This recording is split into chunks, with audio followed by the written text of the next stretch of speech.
Alexander the Great succumbed to his injuries while returning back from the failed invasion attempt of the Indian subcontinent.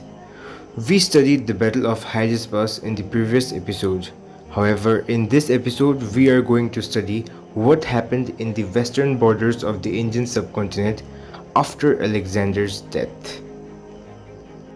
In 326 BC, Alexander died, leaving an expansive empire without an adult heir.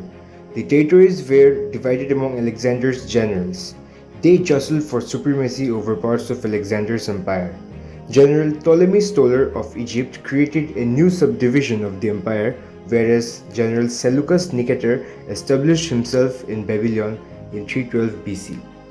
After conquering Babylon and Persia, Seleucus Nicator attempted to invade the Indian subcontinent over 18 times in order to accomplish the incomplete dream of Alexander the Great.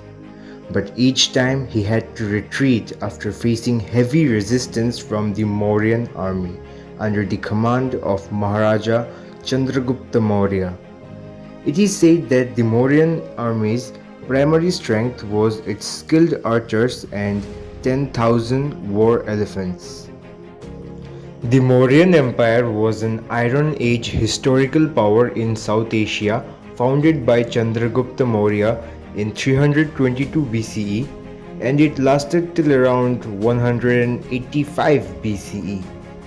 The Seleucid Mauryan War ended in a settlement resulting in the annexation of the northwest frontier region in the Indian subcontinent and parts of present-day Afghanistan to the Mauryan Empire, and a marriage alliance between the two powers. In this way, India also got its first Greek queen, Helena Nicator Maurya.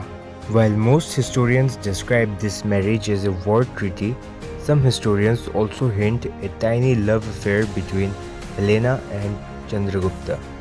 It is widely believed that during one of Chandragupta's disguised tour of Persia, he saw Helena, fell in love with her, and eventually ended up writing letters to her. When Helena met Chandragupta for the first time, he introduced himself as a tribal soldier, and she still fell in love with him. It is said that Kautilya Chanakya played a very important role in the first ever Indo-Greek matrimonial alliance. Kautilya Chanakya was an ancient Indian polymath. He was an active teacher, author, strategist, philosopher, economist, jurist, and also a royal advisor of the Mauryan Empire. After the marriage, Chandragupta Maurya gifted 500 war elephants to his father-in-law Seleucus Nicator.